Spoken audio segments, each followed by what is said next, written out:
अज़ीज़ों, आप सब जानते हैं कि हम इन दिनों रूह कुश के फलों पर खुदा के कलाम को सीख रहे हैं और रूह कुश के 9 फल हैं। कितने फल हैं जी? रूह कुश के कितने फल हैं बहनों? 9 फल हैं। हमने 8 फलों पर 7 फलों पर सीख लिया है और आज 8वें फल पर सीखेंगे। कोई बता सकता है 8वां कौन सा फल है जिस पर हम सीखेंगे? हाँ, हिल्म। जोरदार तालियां बजाएं बेटी के लिए।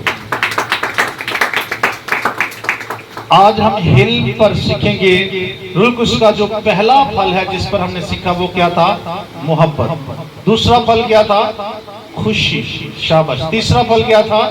इत्मीनान। चौथा फल क्या था? तहम्मुल। पांचवा फल क्या है? मेहरबानी। और छठा फल क्या है? नेकी। और 7वां फल क्या है? ईमानदारी। और आज 8वां फल अयो होते दसे, शाबाश। इसे हलीमी भी कहते हैं। लफ्ज इल्म है, हे जेर है नीचे, हे लाम मीम, हिल्म। हालेलुया।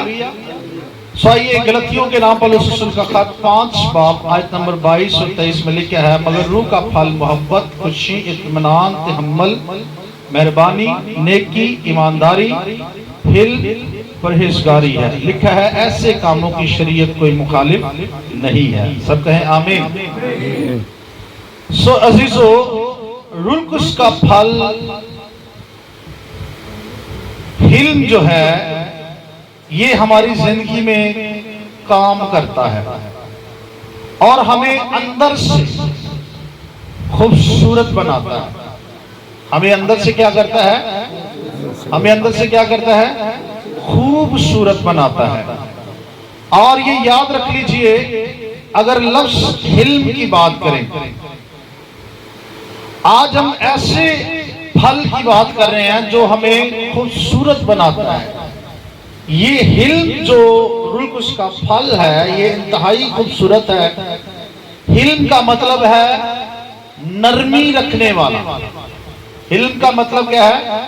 या हलीमी का मतलब क्या है? नरमी, गुस्से पर काबू पाने वाला, दूसरों के साथ मोहब्बत, बर्दाश्त से पेश आने वाला। उसको क्या कहते हैं?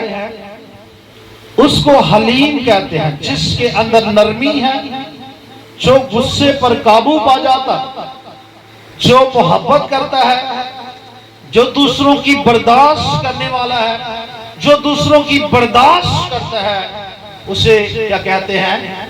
हलीम शख्स कहते हैं। उसे क्या कहते हैं? हलीम कहते हैं। अच्छा, ये हलीमी जो है ये कमजोरी नहीं है कि बंदा जो मर्जी कही जा रहा है, अगला बंदा कूदा ही नहीं दिया। ये ना समझे कि जो बंदा हलीम है वो कमजोर है, वो कुछ कर नहीं पा रहा या कुछ कर नहीं सकता या बोल नहीं सकता।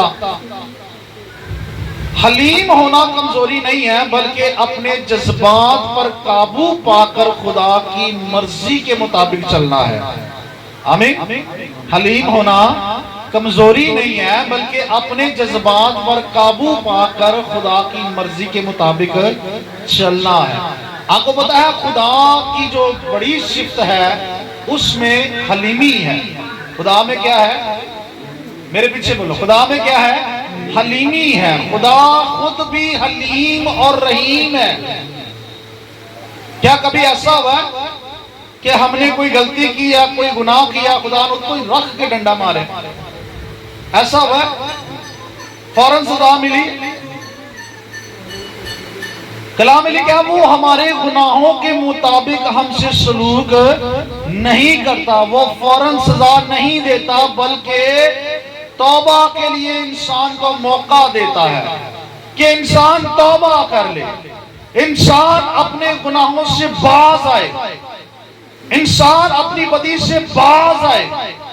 बाइबल मुकद्दस हमें खुदा के बारे में बताती है, खुदा रहीम है, खुदा क्या करने में धीमा है, खुदा हमसे नरमी में पेश आता है। वो कैसे हमसे पेश आता है? नरमी के साथ। इसको बंद कराओ याद रखो। खुदा नरमी के साथ पेश आता है। वो फौरन सजा नहीं देता, वो रहम करता है। वो फजल करता है, वो हमारी खताओं को माफ करता है, हमें मौका देता है, हमें हमसे मोहब्बत करता है। हालेलुया। बाज़ औक़ात बाइबल मुक़द्दस में हमें मिलता है कि खुदा ने फौरन भी लोगों को गुनाह की सजा दी। अगर बाइबल मुक़द्दस को देखें तो कूर के कबीला ने जब मूसा के खिलाफ बदी की तो मूसा ने खुदा से दुआ की। उसने कहा खुदावंद इन्हां नूं ओ सजा दे जिहड़ी सजा ना अज तक इन्हां ने सुनी है ते ना ही अज तक इन्हां ने वेखी है।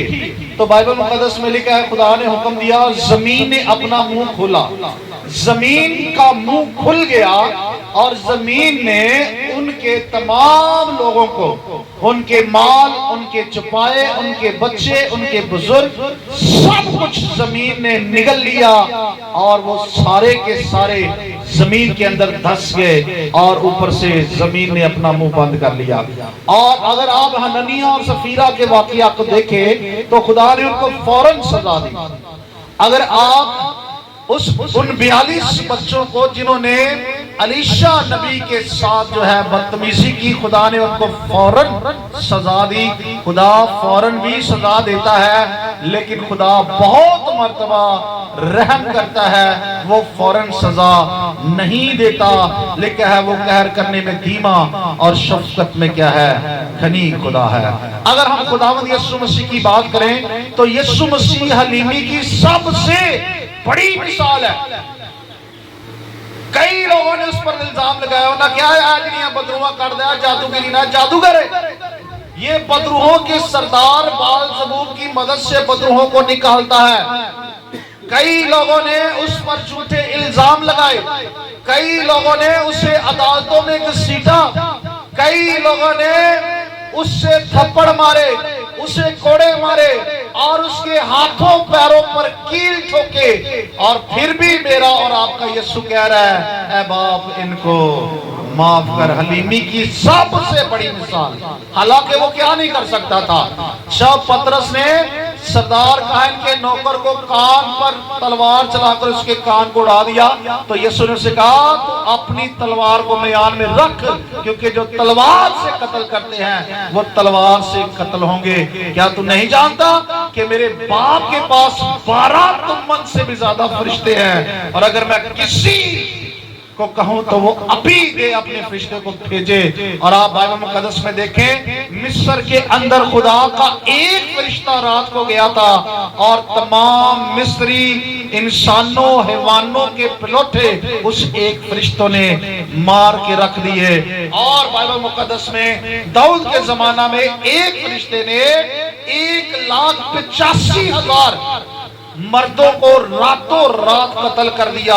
और इस तरह अगर फरिश्तों की बात करें तो कई फरिश्तों की स्टडीज हमें मिलती है कि एक फरिश्ता इतनी ताकत रखता है कि आपके पूरे इलाके को उड़ा के रख सकता है, तबाह और बर्बाद करके रख सकता है। लेकिन हमारा खुदावंद देखें कितना रहीम है, गधी के बच्चे पर सवार है, शागिर्दों के पांव धोता है, जो कादिर मुतलिक है और वो सलीब पर लटका हुआ है, वो कोड़े खा रहा है, वो सलीब पर मार खा रहा है, वो लहूलुहान है, फिर भी बदला नहीं ले रहा। कहता है ऐ बाप इनको क्या कर दे, माफ कर दे। कितनी बड़ी हलीमी की मिसाल। तो हमें क्या करना चाहिए? क्या हमें भी मसीह जैसा मिजाज रखना चाहिए? पौलुस कहता है वैसा ही मिजाज रखो जैसा कि मसीह यीशु का भी था। वैसा मिजाज रखो जैसा खुदावंद यीशु मसीह का था।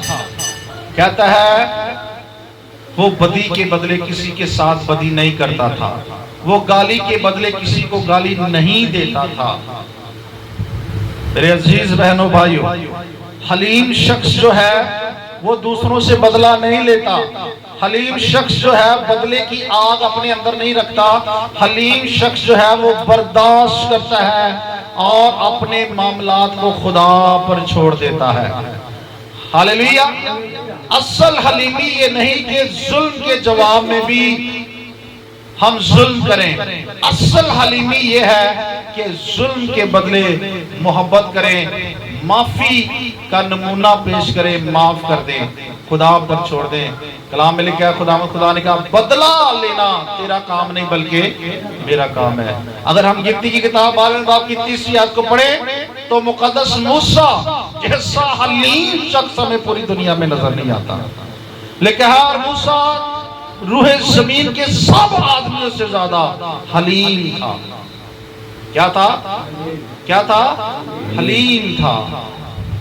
वो नरम मिजाज था, नरम ज़बान इस्तेमाल करने वाला, गुस्से पर काबू पाने वाला था। मेरे अजीज बहनों भाइयों, जब लोगों ने मूसा के खिलाफ बातें की उसने फौरन बदला लिया। हाँ जी, जब उसकी अपनी बहन, अपना सगा भाई हारून उसके खिलाफ बोल उठा तो उसने खुदावंद पर छोड़ा।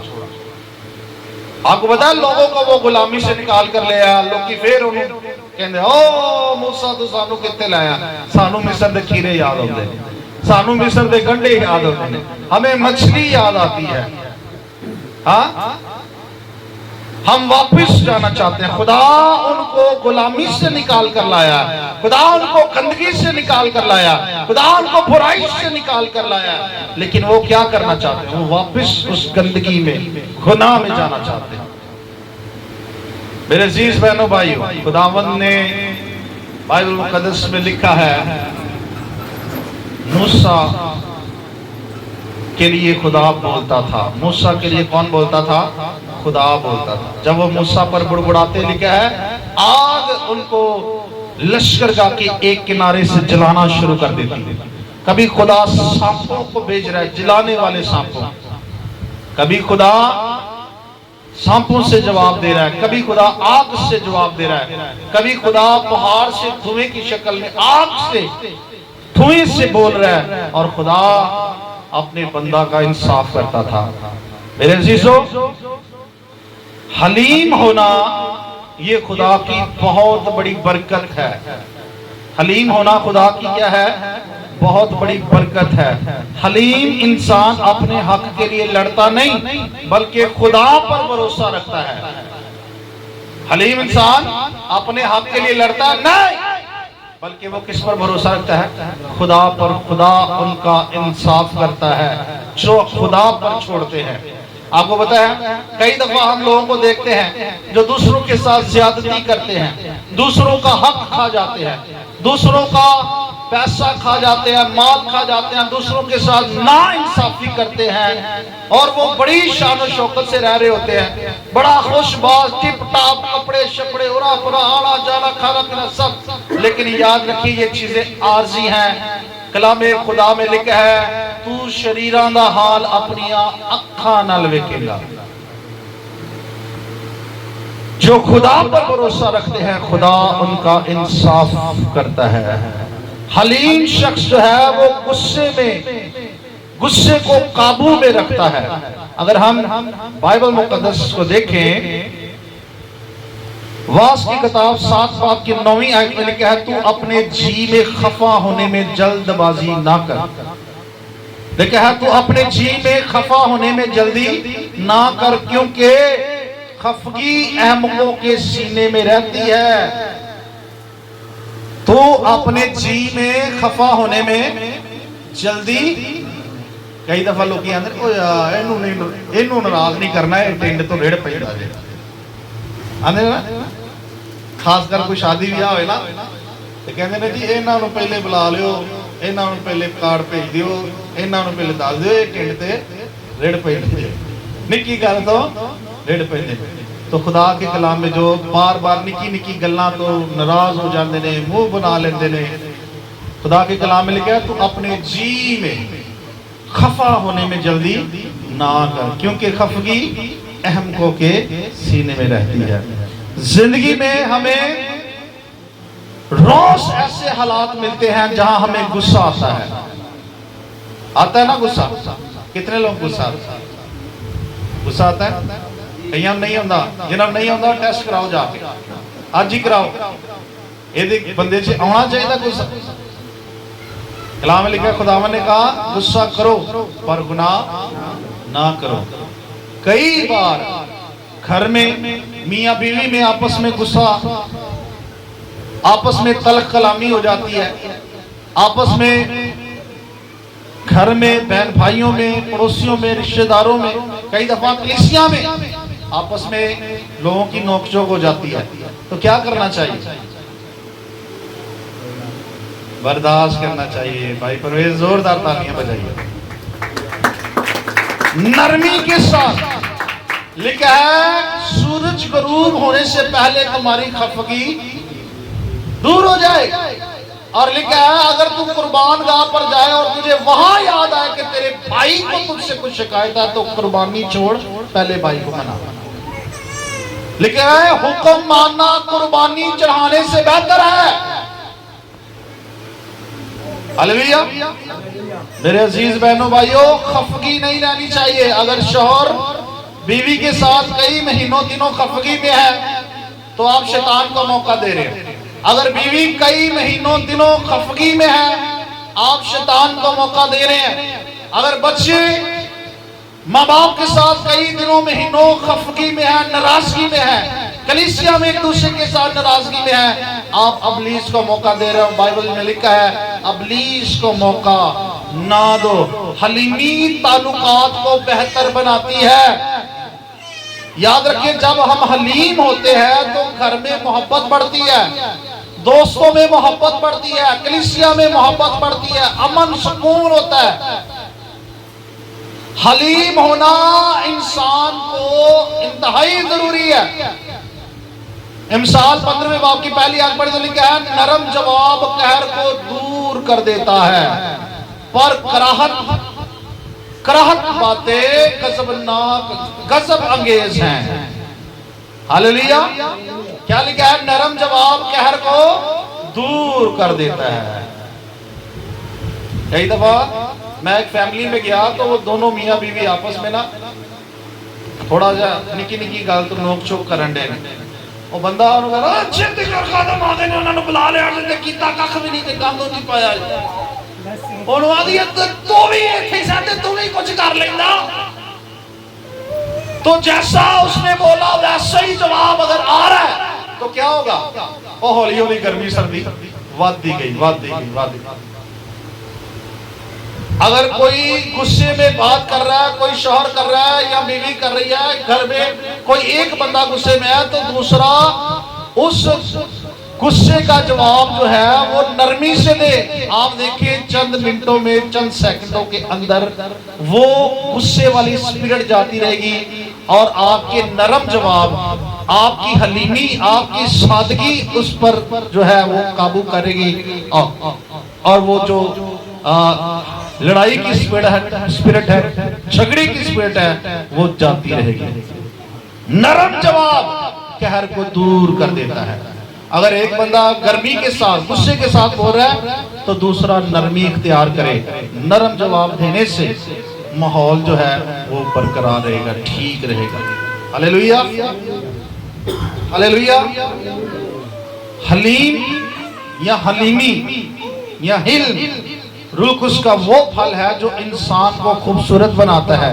ये हमें सिखाता है कि हमें गुस्से की बजाय मोहब्बत और बदले की बजाय माफी इख्तियार करनी है। आपको पता है बड़े बड़े मसाइल क्यों होते हैं, बड़े बड़े झगड़े क्यों होते हैं? उसकी वजह यह है कि अगर नरमी नहीं है, एक शख्स गुस्से में है तो दूसरा नरमी इख्तियार करे। हाँ जी, दूसरा नरम हो जाए तो जे दूजा नरम नहीं होगा तो काम की होएगा, गरम होएगा। तो जे काम गरम हो गया दोवां पासों तो फिर सब कुछ दरम बरम हो जाएगा। फिर ऐसी चीजें सुनने को मिलेंगी जो सुनना नहीं चाहते, फिर ऐसे काम होंगे जो होना नहीं चाहिए। नरमी, हलीमी लिखा है नरम जुबान हड्डी को क्या करती है? तोड़ दे। मारने वाला बड़ा है या बर्दाश्त करने वाला है जी?